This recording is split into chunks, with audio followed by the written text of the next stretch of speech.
Mes chers amis, bonsoir.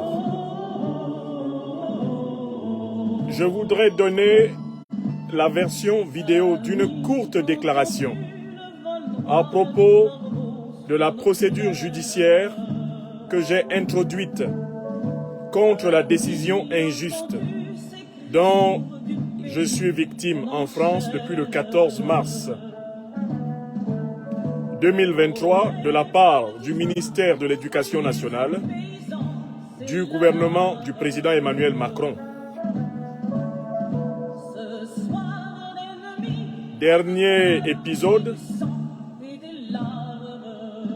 de mesures répressives engagées contre moi depuis le mois de mai 2021 au motif que j'aurais violé l'obligation de réserve des professeurs en critiquant en tant que citoyen et librement la politique africaine de la France. Je vais vous donner une courte déclaration d'étape pour vous informer de la nouvelle étape de la procédure judiciaire que j'ai engagée avec mes avocats pour faire reconnaître l'injustice que je subis, l'arbitraire que je subis de la part du gouvernement du président Emmanuel Macron,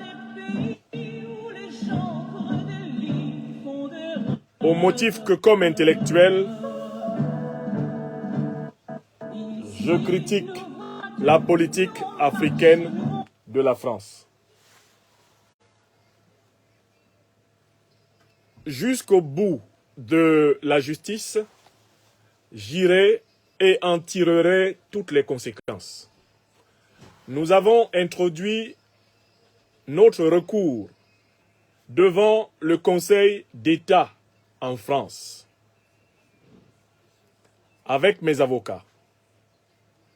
Nous avons introduit un recours en appel devant le Conseil d'État contre la décision du juge administratif de Rouen en date du 3 mai 2023, ayant rejeté mon recours contre l'exclusion arbitraire de mes fonctions professorales prononcée par le ministre de l'Éducation nationale française, le professeur Pape Ndiaye, en date du 14 mars 2023, et qui me reproche, au nom du régime du président Emmanuel Macron, mes critiques répétées contre la politique africaine de la France. Ma détermination à aller au bout de la procédure judiciaire en France et en Europe vise à rétablir mes droits ou à établir l'impossibilité d'exercer désormais sa liberté d'expression comme citoyen hors de l'espace académique, quand on est un professeur en France au XXIe siècle. Mieux, il s'agit pour moi de faire jurisprudence dans l'un comme dans l'autre cas pour défendre les droits citoyens fondamentaux de l'ensemble des professeurs de France et inscrire dans l'histoire de la résistance française et africaine une page judiciaire qui marquera à tout jamais les annales de la vie intellectuelle en France, en Europe, en Afrique et dans le monde. Mienne a toujours été cette pensée du philosophe Alain, philosophe de Normandie, que mon maître de philosophie de terminale au lycée de Yabassi au Cameroun, le regretté grand maître, comme nous l'appelions, Serge Benoît Contat, m'avait précieusement enseigné. C'est la pensée suivante d'Alain. Nul n'a de pouvoir sur le jugement intérieur. Si on peut te forcer en plein jour de dire qu'il fait nuit, nul ne peut t'obliger à le penser. Je m'inspire également de cette autre pensée issue des immémoriales 42 lois de la Mahat négro-africaine multimillénaire. Il y est dit ceci. Salut à toi, grand Dieu, maître des deux Mahat. Je suis venu vers toi, ô mon maître, ayant été amené pour voir ta perfection. Voici que je suis venu vers toi et que je t'ai apporté ce qui est équitable.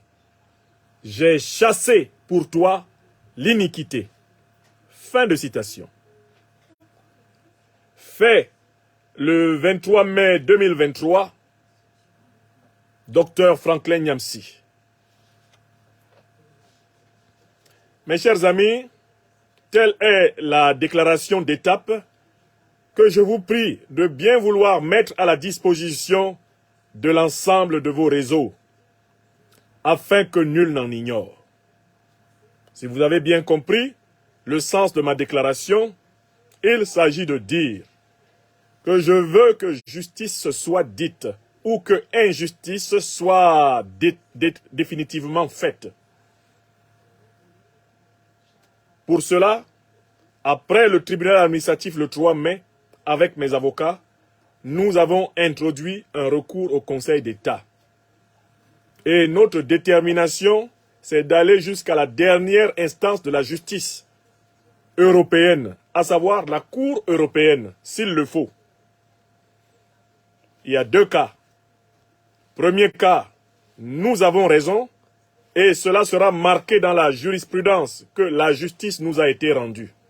Deuxième cas, la justice dit que nous avons tort, et il sera marqué dans la jurisprudence que la justice a autorisé le gouvernement français à détruire la liberté d'expression des enseignants français.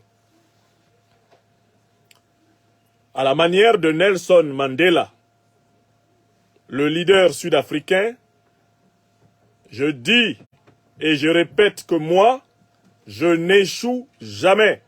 J'apprends toujours. Et de mes succès et de mes échecs.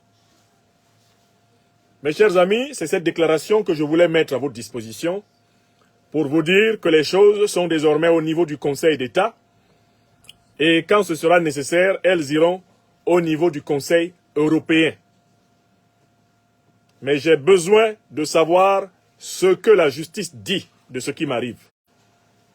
Que la justice me donne raison ou qu'elle me donne tort, dans les deux cas, j'en tirerai toutes les conséquences. Merci de partager cette déclaration, mes chers amis. Je vous souhaite une bonne continuité de soirée, où que vous soyez dans le monde. Et je laisse à nouveau le chant des partisans accompagner la fin de cette déclaration.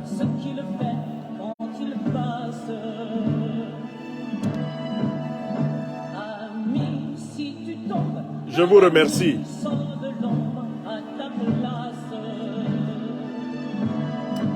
Portez-vous bien.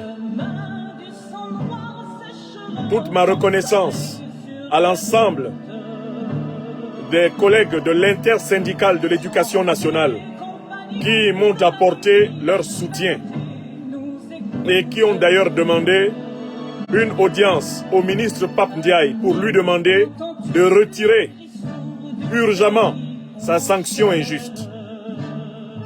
Tous mes remerciements renouvelés à l'ensemble des professeurs du département de philosophie de l'Université de Rouen qui ont signé une lettre collective de protestation contre la persécution politique que je subis.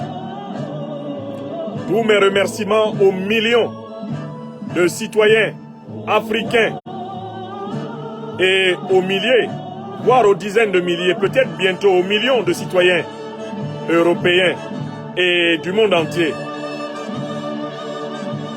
qui soutiendront notre droit face à cette injustice. Quoi qu'il arrive, je vous remercie. Soyez bénis. Amis qui, de part et d'autre, continuez à nous soutenir face à cette injustice. Je vous tiendrai informé comme promis de chacune des étapes. Là, nous sommes à l'avant-dernière étape de cette procédure judiciaire, le Conseil d'État.